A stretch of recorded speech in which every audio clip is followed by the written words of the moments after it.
الشیطان الرجیم بسم اللہ الرحمن الرحیم ذالک جزاؤہم یہ بدلہ ہے بِأَنَّهُمْ اس کا کفروا بِآیاتنا کہ انکار کیا ہماری آیتوں کو وقالوا اور کہنے لگے اَإِذَا كُنَّا عِظَامًا جب ہو جائیں گی ہماری ہڈیاں بوسیدہ ورفاتاً چورا چورا اِنَّا لَمَبْعُوثُونَ کیا ہمیں دوبارہ اٹھایا جائے گا خلقاً جدیدہ نئی خلقت کے ساتھ یعنی دوبارہ پیدائش کے ساتھ اولم یروا کیا یہ لوگ نہیں دیکھتے ان اللہ الذی اللہ کی ذات بے شک وہ ذات ہے خلق السماوات والارض جس نے آسمانوں کو اور زمین کو پیدا کیا قادر اور وہ اس بات پر بھی قدرت رکھتا ہے کہ علی ان یخلق مثلہم کہ انہیں دوبارہ تخلیق کرے اسی طرح وجعل لہم اور بنایا اس نے اجلا اس کی ایک مدت لا ریب فی اس میں کوئی شک نہیں ہے فابى الظالمون بس انکار کرتے ہیں ظالم لوگ الا کفورا سوائے ناشکر گزاری کے اور کچھ نہیں کل اے پیغمبر آپ ان سے کہہ دیجئے لو انتم اگر ہو تمہارے پاس تملکونا تم مالک بنا دیے جاؤ خزائن رحمت ربی رب کی رحمت کے خزانوں کے اذا لامسکتم پھر بھی تم روک کے رکھو گے خشیت الانفاق خرچ ہونے کے ڈر سے وکان الانسان بے شک انسان قطورا بڑا تنگ دل واقع ہوا کل کے سبق میں ہم نے پڑھا تھا کہ بروز معاشر یہ لوگ چہروں کے بل اندھے بھی ہوں گے گونگے بھی ہوں گے بہرے بھی ہوں گے آخری جملہ پڑھا کلما خبت زدناہم سعیرا کہ جب وہ جل رہے ہوں گے جہنم کی آگ میں وہ آگ خبت تھوڑی کم ہو جائے گی دھیمی ہو جائے گی نرم پڑ جائے گی رب العالمین فرماتے ہیں زدناہم سعیرا ہم پھر بڑھکا دیں گے ہم پھر بڑھکا دیں گے دوسری جگہ قرآن میں کہا کلما نضجت جلودہم بدلناہم جلودا غیرہا لیذوقوا العذاب یہ لوگ انکار کر رہے ہیں نا کہ اللہ اٹھائے گا کیسے دوبارہ کیسے زندہ کرے گا فرمایا بروز محشر ان کا جسم جل رہا ہوگا کھال جل جائے گی جیسے ہی کھال ختم ہوگی رب العالمین دوبارہ کھال دے دیں گے دوبارہ چڑھا دیں گے دوبارہ کھال آ جائے گی اور پھر سے عذاب اسی طرح دوبارہ شروع ہو جائے گا تو فرمایا ذالک جزاؤہم بانہم یہ بدلہ یہ سزا تمہیں جو مل رہی ہے یہ اس چیز کی کفروا بآیاتنا تم ہماری آیتوں کو جھٹلاتے تھے کہ دوبارہ کیسے اٹھیں گے حالانکہ دوبارہ اٹھنا مسلمانوں کا یہ ایمان ہے کہ اللہ دوبارہ ضرور اٹھائے گا آمنت باللہ وملائکتہ وکتبہ ورسلہ والیوم الآخر والقدر خیرہ وشرہ من اللہ تعالی والبعث بعد الموت بعث بعد الموت یہ ہمارا عقیدہ ہے ایمان ہے کہ اللہ اٹھائے گا یہ جو کہہ دیتے ہیں نا کہ یار چھوڑو 4 دن کی زندگی ہے بس کہاں مسجد میں گزارو گے کہاں ادھر گزارو گے ہم بھی یہی کہتے ہیں کہ 4 دن کی زندگی ہے دنیا کی اس کو صحیح کر کے گزار لو آگے لمبی زندگی آنے والی ہے اتنی لمبی کہ کہا جاتا ہے کہ اس زمین اور آسمان یہ جو خلا نظر آ رہی ہے اس کو رائی کے دانوں سے بھر دیا جائے رائی کے چھوٹے چھوٹے دانے پوری اس خلا کو بھر دیا جائے زمین و آسمان ایک پرندہ سال میں ایک دفعہ آئے یا بات فرماتے ہیں 1000 سال میں ایک دفعہ آئے ایک دانہ اس سے لے کر جائے تو ایک دن یہ دانے بھی ختم ہو جائیں گے، وہ زندگی ختم نہیں ہوگی۔ اللہ ہماری وہ زندگی جنت والی بنائے۔ تو یہ انکار کر رہے ہیں۔ وقالو کہتے ہیں اذا كنا عظاما ورفاتا، جب ہماری ہڈیاں ختم ہو جائیں، بوسیدہ ہو جائیں، چورا چورا ہو جائیں، مٹی میں مل جائیں، فنا ہو جائیں، ختم ہو جائیں، اور انا لمبعوثون خلقا جدیدا، اللہ دوبارہ اٹھائے گا ہمیں، دوبارہ ہم پیدا ہوں گے۔ یہ کیسی باتیں کر رہا ہے یہ مسلمانوں کا نبی؟ رب العالمین فرما رہے ہیں اولم یروا، کیا یہ لوگ نہیں دیکھتے، ان اللہ الذی، اللہ کی ذات تو وہ ذات ہے، خلق السماوات والارض، جس نے اتنے بڑے آسمانوں کو اور زمین کو پیدا کیا۔ یہ زمین کتنی طویل ہے، کتنی بڑی ہے، لیکن فرمایا اس زمین کی حیثیت سورج کے سامنے کچھ بھی نہیں ہے۔ ماہر فلکیات کہتے ہیں ایسے سیارے موجود ہیں کہ وہ اس زمین سے 20 گنا بڑے ہیں۔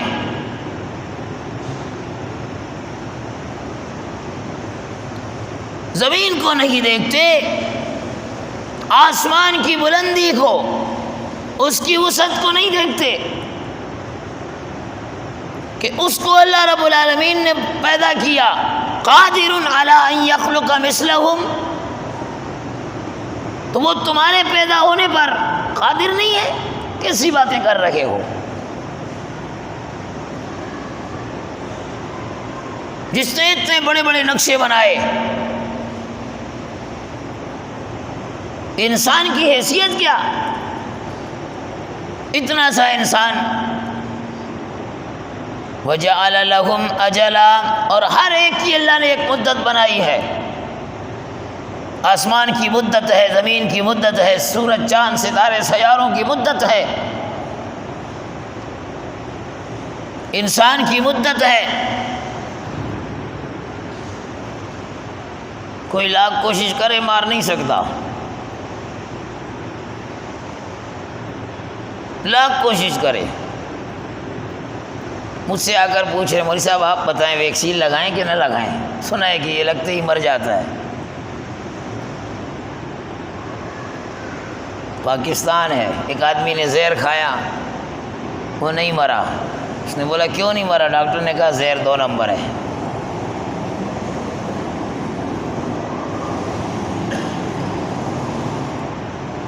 میرا رب نہ چاہے کچھ نہیں ہو سکتا۔ وَجَعَلَ لَهُمْ أَجَلًا، اللہ نے ایک وقت مقرر کیا ہوا ہے۔ جتنی روزی اللہ نے دنیا میں لکھی ہوئی ہے وہ روزی کھا کر ہی دنیا سے جائے گا۔ یہ پیغمبر دو جہاں نے فرما دیا ہے۔ اپنی روزی پوری کیے بغیر یہ دنیا سے نہیں جائے گا۔ لا ریب فی، اور اس میں کوئی شک نہیں ہے، کوئی شک نہیں ہے۔ جہاں اللہ نے قرآن کے متعلق کہا الف لام میم ذالک الکتاب لا ریب فیہ، یہاں بھی فرمایا کہ جو مدت اللہ نے، جو ٹائم، جو وقت لکھا ہوا ہے، مقرر کیا ہوا ہے، لا ریب فیہ، اس میں کوئی شک نہیں ہے۔ فَأَبَى الظَّالِمُونَ إِلَّا كُفُورًا، انکار کرتے ہیں ظالم لوگ سوائے ناشکر گزاری کے اور کچھ نہیں ہے، فضول میں انکار کر رہے ہیں۔ آگے فرمایا قل، اے پیغمبر آپ فرما دیجئے لو انتم تملکون، اگر ہو تو تمہیں بنا دیا جائے مالک خزائن رحمت ربی، رب کی رحمتوں کے خزانوں کا مالک تمہیں بنا دیا جائے، اے پیغمبر ان سے کہو اذا لامسکتم خشیت الانفاق، پھر بھی تم وہ خزانے خرچ نہیں کرو گے، خرچ ہونے کے ڈر سے روکو گے اسے۔ حضرت تھانوی صاحب رحمۃ اللہ تعالی فرماتے ہیں کہ یہاں اشارہ نبوت اور رسالت کی طرف ہے کہ اللہ رب العالمین نے وہ نبوت اور رسالت کا سلسلہ اپنے ہاتھ میں رکھا۔ یہ لوگ اعتراض کر رہے تھے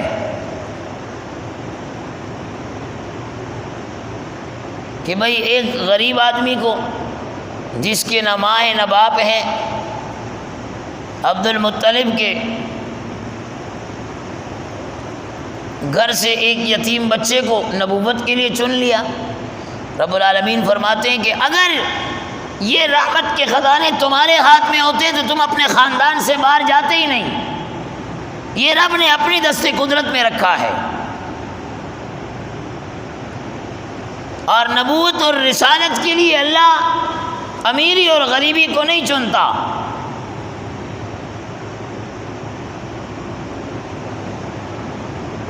وَكَانَ الْإِنسَانُ قَتُورًا، انسان بڑا تنگ دل ہے، بڑا تنگ دل ہے۔ انسان خود غرض ہے، اقتدار پسند ہے، مفاد پرست ہے، حریص ہے، لالچی ہے۔ اللہ رب العالمین نے دنیا نیک اور بد دونوں کو دی ہے، بلکہ میں یوں کہوں تو بیجا نہ ہوگا کہ بد کو کچھ زیادہ ہی دی ہے۔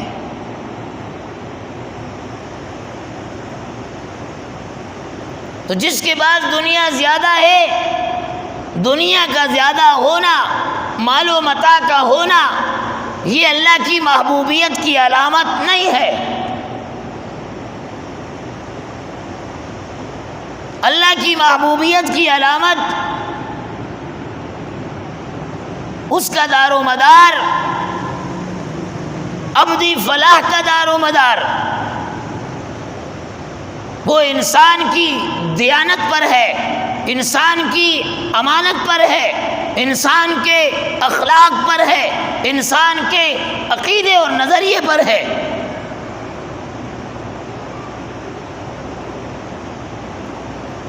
اور اگر یہ چیزیں نہیں ہیں، لیکن افسوس آج معاشرہ اس سے کوسوں دور ہے۔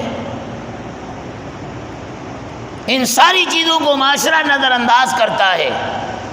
آپ دیکھیں، ایک بچی کی رشتے کی بات آتی ہے تو انسان کے اسٹیٹس کو دیکھا جاتا ہے، اس کے بینک بیلنس کو دیکھا جاتا ہے، اس کی بنگلہ گاڑی کو دیکھا جاتا ہے، اس کی جاب کو دیکھا جاتا ہے، اس کی اوپر کے ٹاپ کو دیکھا جاتا ہے۔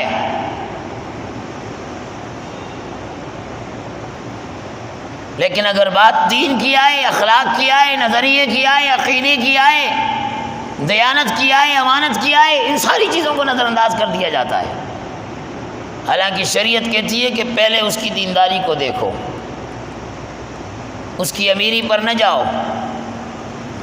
آپ صلی اللہ علیہ وسلم نے فرمایا، حدیث میں آتا ہے، ابن ماجہ کی روایت ہے، لو کانت الدنیا تعدل عند اللہ جناح بعوضۃ ما سقا کافرا منہا شربتن۔ اللہ کے نزدیک اگر دنیا کی حیثیت مچھر کے پر کے برابر ہوتی، لو کانت الدنیا تعدل عند اللہ جناح بعوضۃ، ایک مچھر کے پر کے برابر اگر دنیا کی حیثیت ہوتی، ما سقا کافرا منہا شربتن، اللہ کسی کافر کو ایک گھونٹ پانی بھی نہیں پلاتا۔ لیکن اللہ کے نزدیک دنیا کی حیثیت وہ مچھر کے پر کے برابر بھی نہیں ہے۔ اے انسان سمجھتا کیوں نہیں ہے؟ وَكَانَ الْإِنسَانُ قَتُورًا، انسان بڑا تنگ دل ہے، بڑا تنگ دل ہے کہ اس دنیا کی حرص میں پڑا ہوا اپنی آخرت کو، اپنی دنیا کو، اپنی عقبہ کو برباد کرنے پر تلا ہوا ہے۔ اور جو اللہ نے مقدر کیا ہے، اللہ کی قسم کھا کر کہتا ہوں میں کہ جتنا نصیب میں ہے اس سے بڑھ کر اس کو ملنا نہیں ہے، وہ کھانا نہیں ہے۔ وہ لاکھ کوشش کر لے، الٹا لٹک جائے، کچھ بھی کر لے۔